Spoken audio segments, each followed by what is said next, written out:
talk women's health now. And, you know, we wanted to talk a little bit about mom and specifically about breast cancer. According to breastcancer.org, 1 out of every 8 women in our country will develop invasive breast cancer sometime during her lifetime. And that's scary news for not only the women, but for the families as well. And joining us now are 2 women who know how much this can take a toll on all those involved. They're Carol Balin, her mom and her mother-in-law both had breast cancer, and Dr. Coral Quiet, who is with the Arizona Breast Cancer Specialists. It's nice to see both of you. Hello. Thanks for being with us. Thank you. You know, when you talk about breast cancer, first of all, it's amazing to think that 1 in 8 women is going to get breast cancer. The survival rates are obviously better than they have ever been before, but it's a lot to come home and have to share with your family. Carol, for you, I know your children were fairly young when both your mother and your mother-in-law had breast cancer. Especially when my mother got it, and I don't think it matters what age you are when you get that news.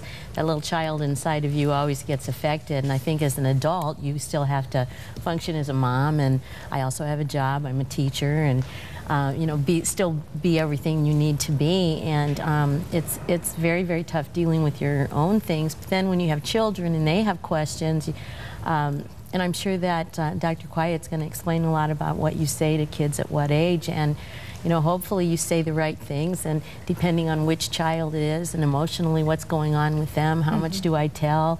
And there are a lot of times when you're dealing with your own fears and your own emotions, and when you have children, there are times in the shower where that's where you cry because the kids can't hear you, and you try and protect them, or in your car, or so it's a pretty big deal. It's a pretty big deal. Trying to process everything for yourself and then be strong enough for your family as well. Dr. Quiet, talk to us a little bit about that. What do we say to children? And I'm sure obviously it changes at different ages, but how do we approach this with children who are young? Well, especially with young children, it's important to keep the message in words that they can understand. Words like cancer and even surgery may be something that a 3 or 4-year-old won't understand, but they can understand words like boo-boo or icky medicine. So we tell families to try to keep the language in familiar terms. Pick a time when you and hopefully either your partner or a family friend or relative together can sit down and talk to your child. Because sometimes having that extra adult support can be really important. But to be honest. To be honest. And as the children get older, name the cancer. Help them really understand as a teenager what you're dealing with, because facts help kind of inform them. That knowledge gives them information. What part of the body is affected would help narrow it down for maybe a teenager, how it'll be treated, how it'll be affected. As you get older, you're able to process some of that, aren't you? Absolutely. And what I usually advise parents is that the first step might be to go to the schools and talk to the teachers and find out what their child may have already heard from other classmates who have experienced illness in the families. And then to come home and again, be honest, but again, put it into words that your child can understand. Teenagers have a great deal of understanding. They're watching TV, they're out in the world now. So they really do need lots of information, and they need the truth. They need to be told what's going to happen, what to expect, and then reassured that everything possible will be done, and that we expect this to be just a bump in the road rather than a fatal illness. Yeah, I think that is the big thing that, you know, when you look at history, never before have we seen cancer survival rates where they are today. As a parent, give us some of those things that you did to kind of keep the hope going for your children so that they can kind of look long-term at what's happening. You know, when I think back to that time, you try to have normalcy in a real abnormal situation, and I think it's important to know that life still goes on, and you still have to have humor, and you still have to have joy in your family.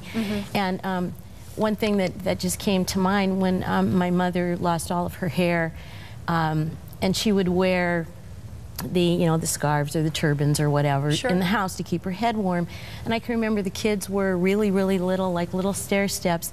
And I walked in, and my mother had been reading to them, and they were all on the couch, and they all had different colored turbans on, and they were all sitting there.